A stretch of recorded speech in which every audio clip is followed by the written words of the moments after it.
What's in keeping with your character? Hi, my name's Dave, and welcome to my daily journey through the Daily Stoic, 366 meditations on wisdom, perseverance, and the art of living by Ryan Holiday and Stephen Hasselman. Today is April 30th. What is in keeping with your character?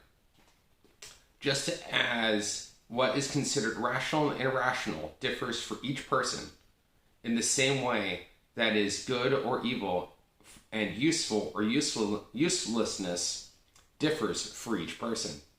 That is why we need education, so that we might learn how to adjust our preconceived notions and rationale and irrationality in harmony with nature.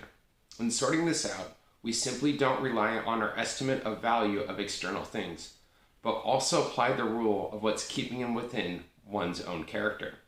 EPICTETUS Discourses 1.2.5 to 7.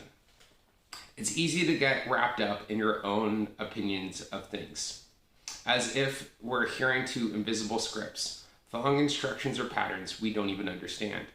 The more you question these scripts, the more you subject them to rigorous tests of your education, and the more you'll be your own compass. You have convictions and thoughts that are your own and belong to no one else.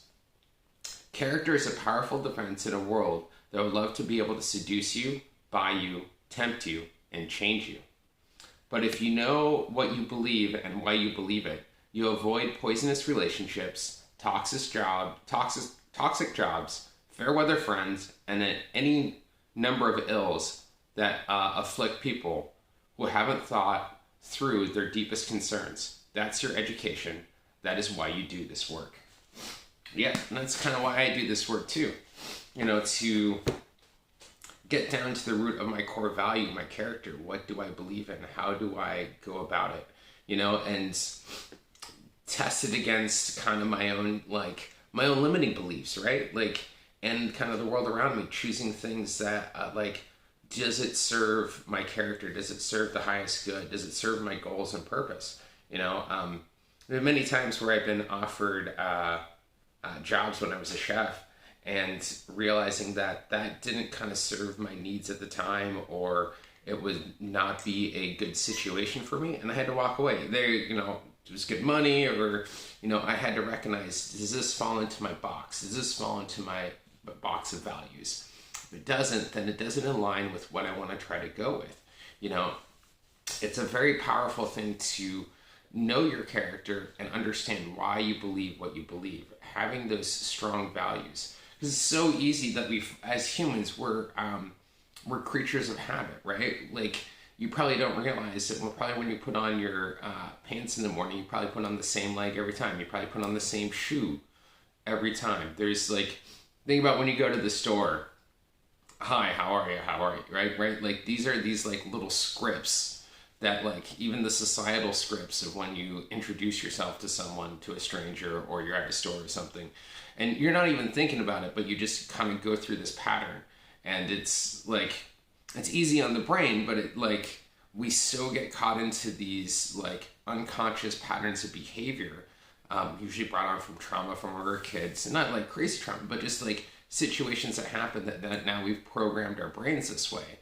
And it may not actually be in line with our values. And it made me wonder why we sabotage ourselves, or feel like self-sabotaging happens because you've created this pattern in your head and you're not fully understanding who you are and why you are and how you operate. You're going on past beliefs. So learning how to break that down and build it up, and then also test it, right?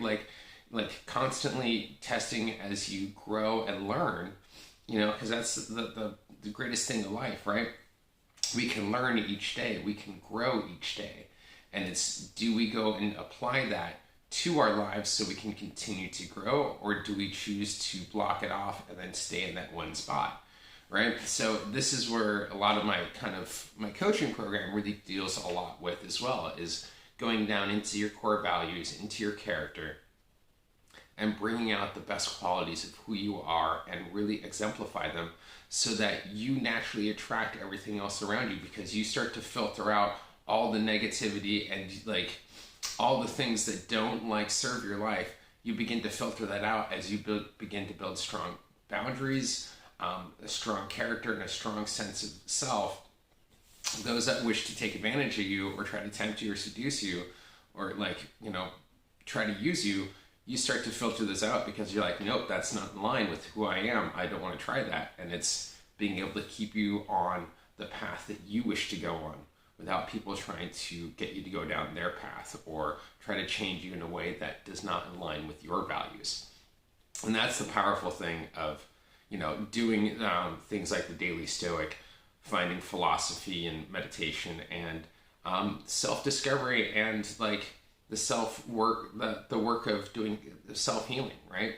Of understanding self, understanding who you are, because that's the one thing you can control. I can't control the outside universe. I can't control anything. I can't control you watching this video. I have no control over that. But what I can control is my actions and behaviors, how I act and react to things. I make the choice to put out this video. You made the choice to watch it, right? So recognizing our character and how we can add value and recognizing what our value is and the value we can bring to the world. And that's part of what I, teach my coaching is bringing out like that inner innate talent and gift that every single human being has. The thing that makes them unique, that makes them a special person. But that's all I got for today's video. Another month done, which is fantastic. We move on to the next section of the book, but we'll talk about that tomorrow. So hopefully you stick around for tomorrow. Don't forget to check out more Daily Stoic videos. Don't forget to hit the bell notification so you stay updated for all my daily videos. And if you're interested in coaching, don't forget to check out the link. But with that, I'll see you tomorrow, and you have a great, if not better, day.